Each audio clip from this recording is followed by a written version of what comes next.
Okay, girls, now we're actually going to finish up the 13th chapter of Harry Potter. There were more pages yesterday than I thought there were, so we'll finish it up today. Let me see, what did we talk about last?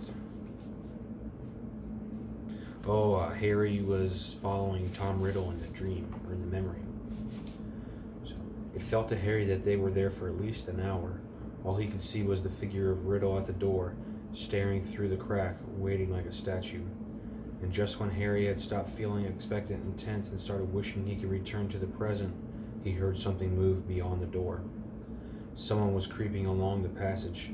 He heard whoever it was pass the dungeon where he and Riddle were hidden. Riddle was quiet as a shadow, edged through the door and followed. Harry tiptoeing behind him, forgetting that he couldn't be heard.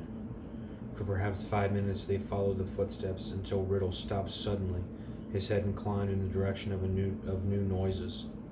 Harry heard a door creak open, and then someone speaking in a hoarse whisper. "Come on, gotta get you out of here. Come on, in the box."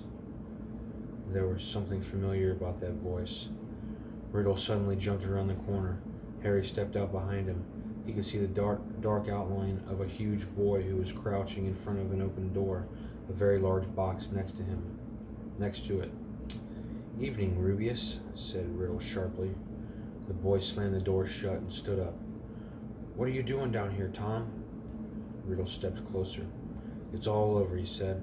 "I'm going to have to turn you in, Rubeus. They're talking about closing Hogwarts if the attacks don't stop." "What do you—" "I don't think you meant to kill anybody, but monsters don't make good pets. I suppose you just let it out for exercise and—" "It never killed no one," said the large boy, backing against the closed door. From behind him, Harry could hear a funny rustling and clicking. "Come on, Rubeus," said Riddle, moving yet closer. "The dead girl's parents will be here tomorrow. The least Hogwarts can do is make sure that the thing that killed her daughter is slaughtered." "It wasn't him," roared the boy, his voice echoing in the dark passage. He never—" "Stand aside," said Riddle, drawing out his wand. His spell lit the corridor with a sudden flaming light. The door behind the very large boy flew open with such a force that knocked him into the wall opposite, and out came something that made Harry let out a long, piercing scream unheard by anyone. A vast, low-slung, hairy body and a tangle of black legs, a gleam of many eyes, and a pair of razor-sharp pincers. Riddle raised his wand again, but it was too late.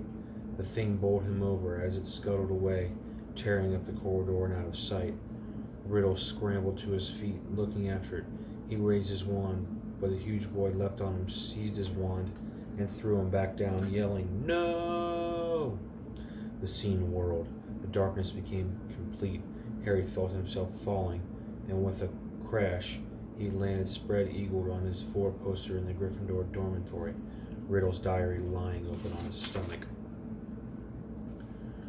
Before he had time to regain his breath, the dormitory door opened and Ron came in. "There you are," he said. Harry sat up. He was sweating and shaking.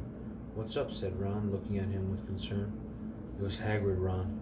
Hagrid opened the Chamber of Secrets 50 years ago." Dun, dun, dun.